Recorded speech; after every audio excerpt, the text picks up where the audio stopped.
So I've been asked, what is conscious living and how do you get started?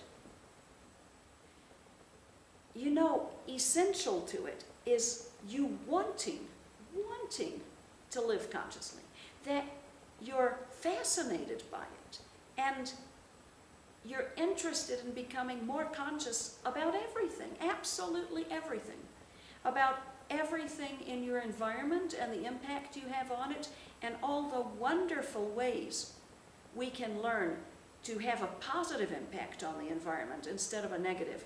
How in every way we can lighten up the load that we are on the earth, and how we can in fact be giving positively back. We can make compost, we can use organics, we can have animals and have manure, we can learn how to do permaculture and revitalize the earth, actually make it better than it's been since we've been here.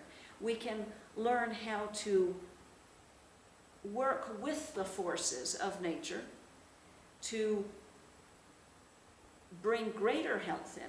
All of this is consciousness about environment. We also need to be not just conscious about animals and plants and air and water and earth. We need to be conscious about other people, other cultures. We should have a great desire to learn about what other people have learned and what they have to offer, what they have to contribute, what's unique and different and wonderful about other cultures. And we should also be developing a huge desire to feel the pain that others have. Others in other socioeconomic levels, in other countries, in other parts of the world, in other races, other situations of all kinds, that we actually want to know of their pain. We don't go, oh, I don't want to know because that makes me sad. I hear people say that and think that they're sensitive and conscious, they'll tell me. No, that's selfish. If you say, no, I don't want to hear your pain because I'm so sensitive that I would get sad, well, you should get sad with them. You shouldn't get depressed because if you're both in the hole, nobody can help each other. But there are so many atrocities and horrors and sadnesses going on in the world.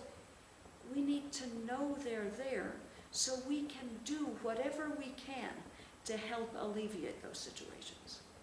And through the internet and how we can learn of things and how we can donate and how we can support causes, there are so many ways we can help.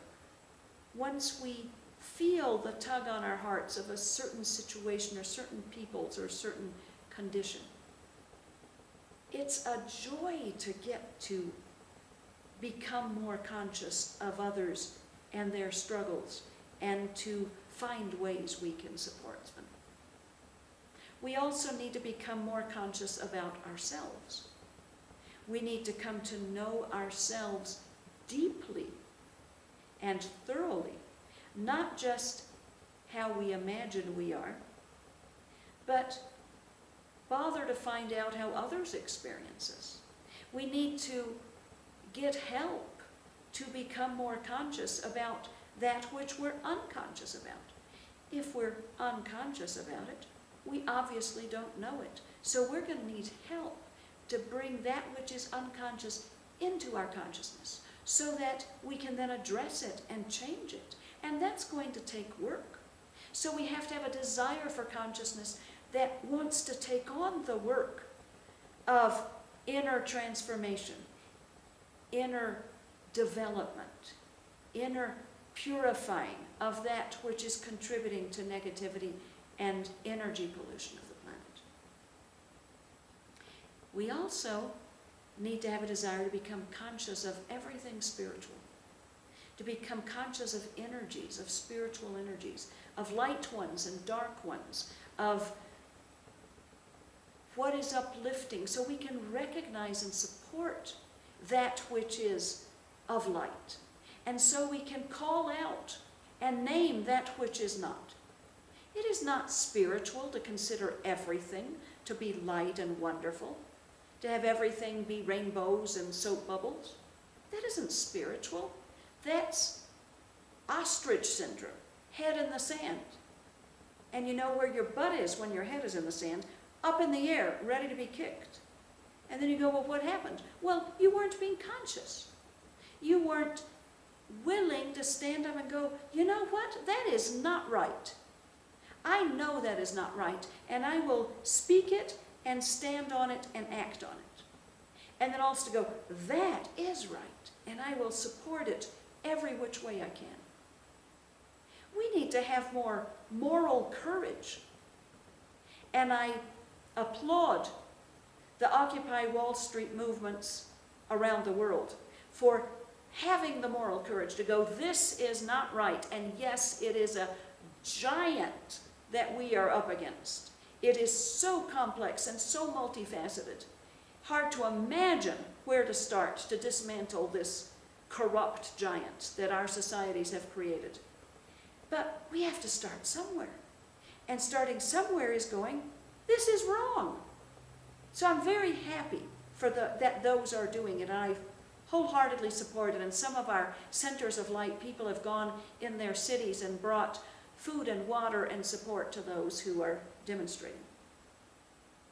So to start becoming a conscious person is to start becoming a man or woman of the future, because that is what we're headed into, a time of consciousness for the planet.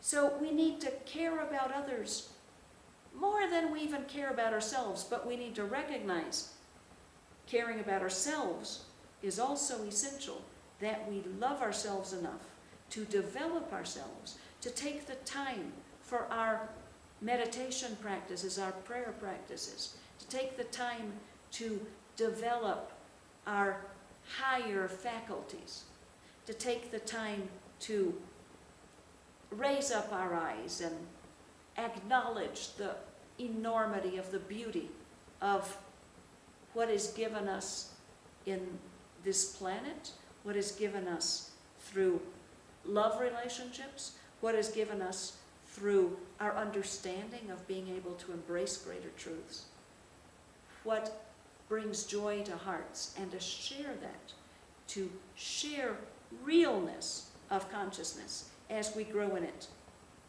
with others, that they may also catch on fire with enthusiasm for consciousness and join us in raising this world up to one of greater awareness, greater consciousness, deeper spirituality.